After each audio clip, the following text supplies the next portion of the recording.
Thank you for tuning into Radicards.com. I'm your host, Patrick Greeno, and this is my buddy Dan G. Hey, Dan. What's up? How's it going? Yeah, I'm doing pretty good. How you been? Busy, but it's that Yeah. time of year. Sure. So, Tell us what you brought today, Dan. I actually brought a couple of things. Number one, I brought my copy of my 2017 Chicago National Bowman Chrome Mark McGwire Red Variation, numbered to 10. They're so cool. Yeah. I have the regular, I have the red, I'm missing the gold, and I think there's an auto numbered to 5. I know there's a black 1 of 1. I think you're right. The auto is on the base version of the card. Yeah. And it'd be nice to have the rainbow. But the guy who had the 1 of 1 wanted way too much. Yeah. And, I'm not super huge on the 1 of 1 thing. I mean, they're nice to have, but I'm not like actively seeking them, so I was not going to pay that much money. I mean, I could probably bought 3 really nice low numbered auto cards of McGwire Truly. for that price. Yeah, I remember seeing it with you. Yeah. So that was pretty cool. Really like the card though. I think the red is probably the most striking of the group. Truly. I was really happy to get it. Tell me about how you went about. Did you look for this specifically, or did you find it looking for something else? So I was actively looking for these, but it kind of, was on the back burner. I was looking for them pretty heavily at the opening of when that product was released at the National, and then a few weeks afterwards. But they all just seemed to be absorbently high. Yeah. And then from checking once a day, I started checking like maybe once a week, and then one day I was just like, hey, I wonder if any of these are out there, and boom, there it was, and I got it for a really good deal. Do you Really mind happy. sharing what you paid for it? I think with shipping it was about $10. You're kidding. No. That low? Yeah, it's pretty low. That's really low. If it wasn't 10, it was close to it. So Now, this being numbered to 10 and you paid $10 for it, does that mean the 1 of 1 should be $1? hopefully, I'm kidding. if the 1 of 1 was $100, I would probably buy it. Right, yeah. This is, the 1 of 1 is an interesting one because I've noticed that a lot of people, when they list them at auction or they want to sell them in person, they put almost, how do I say this, unbelievably unrealistic prices on them. A lot of times I see this with superfractors because people think they're the most important card, but the only problem is there's one superfractor among several of the same year from the same player. Right. So it takes the desirability and it kind of like squeezes out the importance of it. Like, okay, it's not that big a deal. Like, Right. if I'm not going to buy that one from you, I'll find another one for cheaper. Right. Because they're coming out every year in 10s and 20s and 30s of every player. So it's nice to have something run auction style and let the market bear what it's. Right. I mean, there are times when this card could be listed at a very reasonable bin. If I were to sell it, I might list it a little bit more than $10, but I don't think I'd ask $300 for it. No, not at all. And I thought these at $50 was expensive. Sure. Because it's not anything that people are really chasing. There's a few collectors, but in general, I don't think many people know it exists. So yeah, these are cool because as time has passed, they've become more affordable. When they first came out on the market, they're new, and then there's that buzz, there's that hype, that window of opportunity, and then once things are flushed out, usually you're out of luck. Right. At that point. And you have to just kind of take it for what it is or hope that it's going to come up at a later time at a cheaper price. And that does happen. I see stuff from 2015 and 16 surface that back then I paid a lot for, and now they're $5, $10, $15 bins, and I pass the value on to my friends. I'm like, hey, I've already got it, but it's a good price. I remember paying a lot more for mine. If you still need it, go for it. So that's just kind of like a service that I give back to the hobby. But the red, these cards are cool because the design is really great. Bowman did a really great job with these. And as I'll discuss in a little bit, my story about the same card, and this is just I think one of my favorite cards from last year. yeah. I think I just really like the pictures, I like the design, I just like everything about it. Every corner of the card has something on it. Mm-hmm. You know, either Bowman logo or the 90s, the 90 or the year Mm-hmm. on one of the corners, the nameplate, and then the national on the other corner. I just really like that. Yeah. This works really well. Good stuff, man. And you got it into a fitted top loader bag. Yeah, I do. That's great. I do. I love Part it. of the personal collection. Dan uses our fitted top loader bags. We're really proud to offer them. They're one of our top sellers. So thank you, Dan, for Cool. supporting the company. Sure. All right. Good stuff. So I'll save the other card for after you talk about Okay, that. all right. We'll go back and forth. So this is kind of a themed thing. Today we're going to be talking about, as we discuss the 2017 National Convention Bowman promos. Right. I won't use the term refractor because they're all refractored. There's not a non-refractor version, which is interesting because they use the word refractor in the title. Mm-hmm. Okay, so Dan shared his player's red. I'm going to share my player's red. This is the Thomas. This is BGS 95. This is a great card. Same set. I'm showcasing this because I thought it was appropriate since Dan was, hey Patrick, you know, can I talk about the? I was like, yeah, that's fine, whatever. I'll showcase mine. We'll make a theme out of it. So I use this opportunity now to share my Thomas. Love this card. I wasn't looking for a graded example when I found this. I was just doing my daily search and came across this, and I was like, yeah, this is totally my style, down my alley. It's not autographed, low numbered. You know, it's just a gorgeous card. I love the set, and so I grabbed it.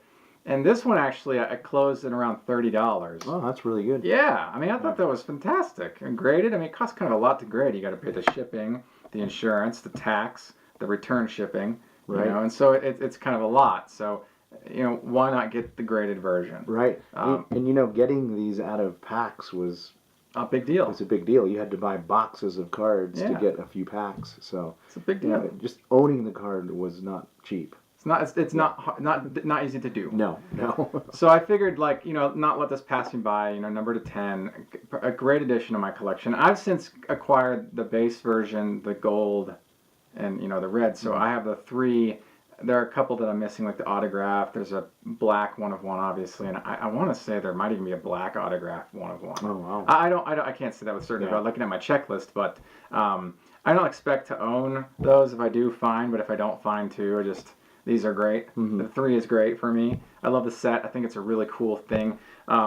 I've talked about this before when we were at the National, Dan, when I bought the base card. You know, the guy wanted to charge me $15 for the base version. It was the only time I had seen it at the show. It was the first time I'd seen it. And I think we were like a day or 2 into the show. Right. And I was like, okay, finally I get a Thomas card I don't have. And the guy wanted $15. I was like, can you do 10? And even then I was like, whatever. And he's like, can you do 12? I was like, okay, fine. So I fork over the $12. Right. I go to the next booth over. We talked about this. Yeah. The next booth over, the guy wanted $3 for his. And you know, like I said, it just goes to show that national conventions promos that are unnumbered are going to come around. Yeah. You know, I shouldn't have to have the urgency to like overpay for anything, and that's an example. Now, when I got this red, you know, quite a few months had passed because I picked him up either in January or February. Okay. And so we're into 18 now, and you know, some time has passed, whereas new product has come out, and people's focus has been on other things. And so I was, you know, successful in my attempt to get the red on my first attempt, which was great because I, you know, never thought I'd really ever own a red to 10 because there are only 10 of them. Yeah. They're just really great cards, fantastic stuff. Really glad you brought that over, Dan. I'm glad we were able to talk about the 2017 national promos, the Bowman. I guess the 2017 National Convention Bowman promos. Yeah. Is what you call them, but they're not technically promos in the typical sense. No, They're not written promo anywhere on the card. Well, I guess they were promos because they were wrapper redemptions. So Wrapper redemptions, Yeah, but I guess- because they have the stamp, the national stamp on them, they're associated in that way. right. But I totally dig the kind of like the history of the national promos where they've come. They used to be kind of like Broders almost. Oh yeah, they were ugly. And then they turned into Yeah. these like licensed products, and they just got better and better and better Packs with and- years. So really cool Hits stuff. and variations. Yeah. It's pretty cool. And so I've always liked that they've been rare, and a lot of times they've been low serial numbered in some way. The stuff in the early 2000s, Atlantic City Nationals had the stamps on them, and they're serial number like 1 of 1, 1 of 5, that Right. kind of thing. Really cool stuff. So cool stuff, man. I'm glad we got to talk about these. Yeah. Do you have any final thoughts on the promos for 2017 national conventions? So I think we talked about this when we were at the show, What's but that? I think I got my Maguires. I think was it 2 to 3 copies for $1 a piece. At the show? For the base ones, yeah. Man, There's a now guy I'm who like had a kicking stack myself of them. even more. Sorry, A man. stack of them? How many you want? the guy that had the ones for $3, I think he only had one. Right. But I still was like, I guess it's just that like lesson learned that if it's something that's going to be produced for an event, Yeah. don't marry the first one you see. Right. You know what I'm So saying? did you buy the second one so that you could at least Well, cost okay, average that's there? the thing. It's like, do I buy the second one and be up at $16 for 2 and see like average out $8 a piece when I could have paid $2 and $3? I've seen them online like $1, $2, and $3, Right. free shipping. Like I'd still be out some amount of money. And what do I need another Just one? cut and pay your more losses. money? Yeah, it's just like, dude, I overpaid. Like, get over it. It happens. It's not intentional. It happens to everybody. So It's not intentional. Yeah. There are times when, if I want something badly enough, I'll be aggressive in my pursuit to acquire the card, but I'll always try to avoid overpaying in market par. Right. If I feel like it's worth this much, I have no reason to double pay Right. or triple pay or whatever. And there are times when, funds are an issue. Mm-hmm.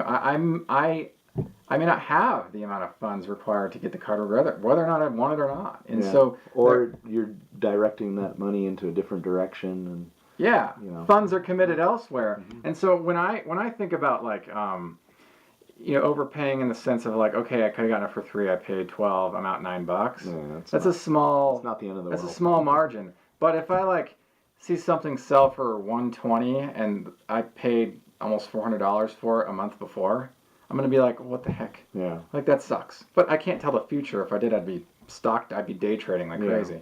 But it's just one of those things that with the hobby or with any collectibles market, you're gonna be put in a situation where it's highly probable at some point you're going to be overpaying. Right. And you've overpaid. Oh, countless times. Can you think of one example where you've overpaid for something recently? Not recently. Not recently. No? No. But I mean, I know I've done it a bunch of times. For Maguire stuff? Maguire stuff Mhm. and just miscellaneous things. Is there one instance off the top of your head you could share? Honestly, Pat, I can't think of anything off the top of my head. I will say this: 2018's been a great year for I'll get back to you on acquisitions. that one. Okay. 2018's been a great year for acquisitions, but it's also been a year where like I've seen that there have been at least 2 instances, and I always try to avoid them. 2 instances where I've discovered later that I overpaid for something. Mm-hmm. Out of the gate, up front, like on the front end, I didn't see that at the time, but I became aware of it later. And there was a time where like I overpaid kind of a lot, and I didn't realize until later. And there was a time where I kind of overpaid, kind of like the national promo, where it's not that big a deal. And I think about, okay, if he was going to pay that much for that, he probably would have had to pay shipping. And if he paid shipping, his total would have been this much. And if you take that difference from what I paid, it's actually not that big a deal. Right. And so I look at it as like, what can you do? Like, there's not a lot you can do there. You No. can't you can't judge a future. You're never gonna know what's gonna happen tomorrow. So you're just gonna have to take the information at hand and make the best decision you can going forward. Right.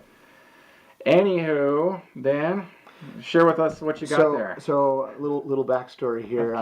I this is my first week back from spring break. Annual, Welcome back. The annual spring break trip to Phoenix for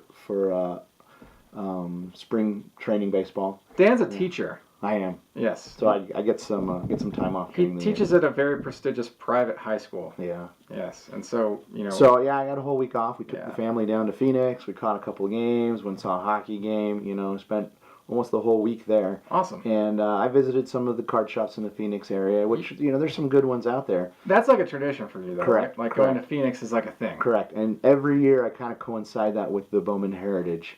release. So it was about a week earlier before I got there, but it was really exciting to get there, find some Bowman Heritage, and I bought a couple boxes. I don't do much wax, and as you know, I really enjoy innovative things in the hobby. I like cards, and I support most things when it comes to cards. Wait, here. Question.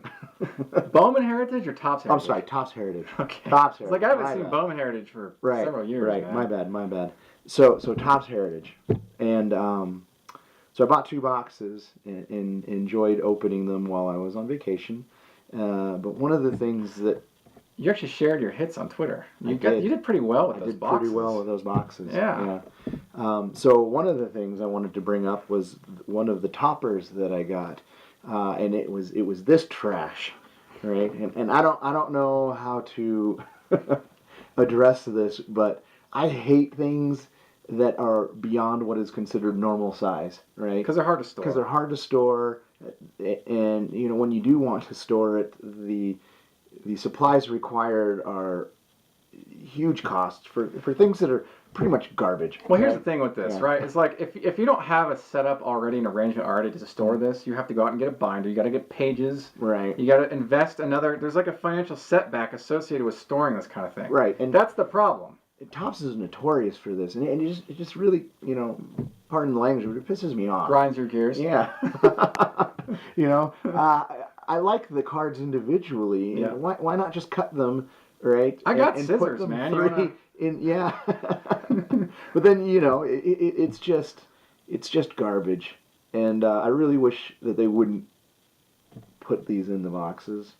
I have a stack of them from the years and from the collections and so forth that I think I'm just going to one day put on eBay this giant lot of oversized box toppers, and see what they fetch. You got to get some table cutters, man. Like one at a time. It just so aggravating to open the box and see this on top, and it's such a great product, and I'm like, why are you doing this, the second box had a 69 reprint with the stamp, and that's another issue. Why take a 69 card and then stamp it a buyback? Who was the player? It was a nobody. It was so OC that it went into the box of whatever. Topps has been doing that for years now, though. Yeah, and Gosh, I want to say that dates back to over 10 years back. yeah, and I'm torn because I like the buyback with the exclusive stamps, but when it comes to vintage cards, I'm kind of for preserving as many of them as possible. Yeah. So I would rather it be like an 87 Topps with a stamp on it than a 69.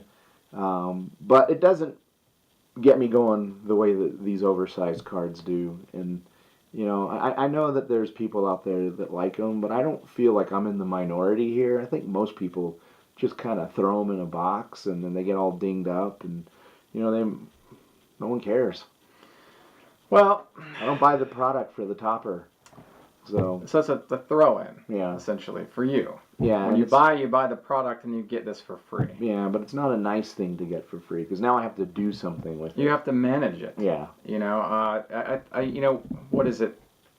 Is it Einstein once said, or something along those lines, is that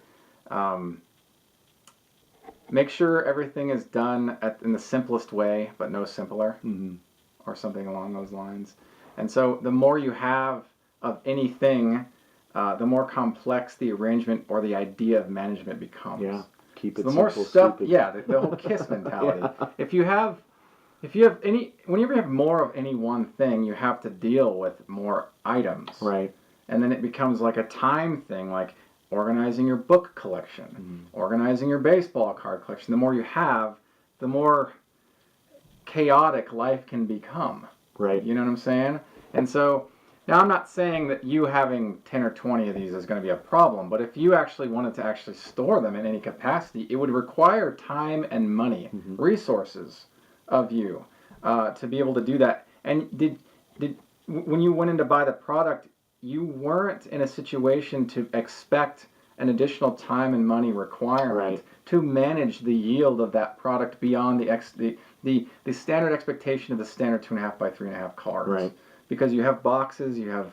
I think you're Sleeves. moving away from the binders thing. I know.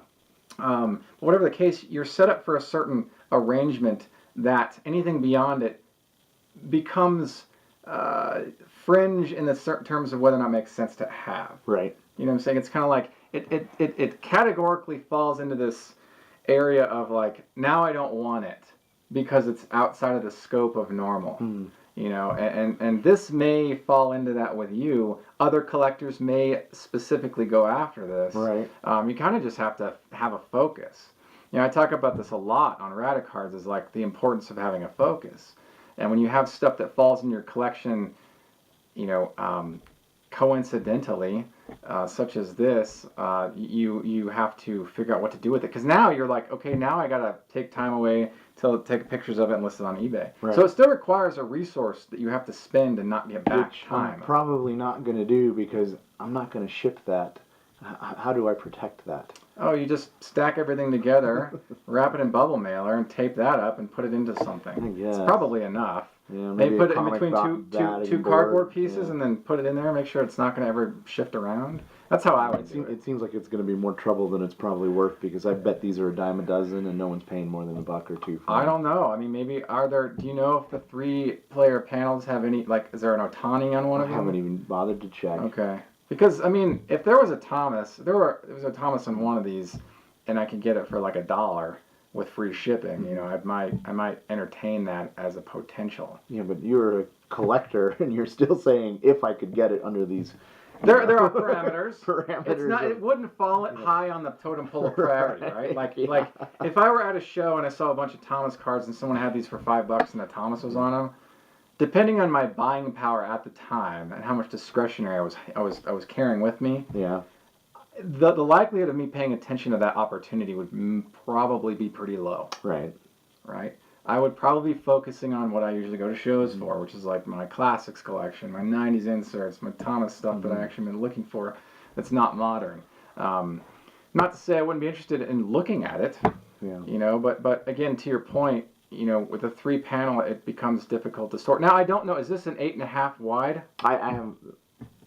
This is the most thought I put into it outside of I hate it. So I couldn't tell. When you got it, what prompted you to open it? I was like, maybe there's an auto. In a 3-panel? Yeah, I had no idea, so I just ripped it open and I was like, whatever.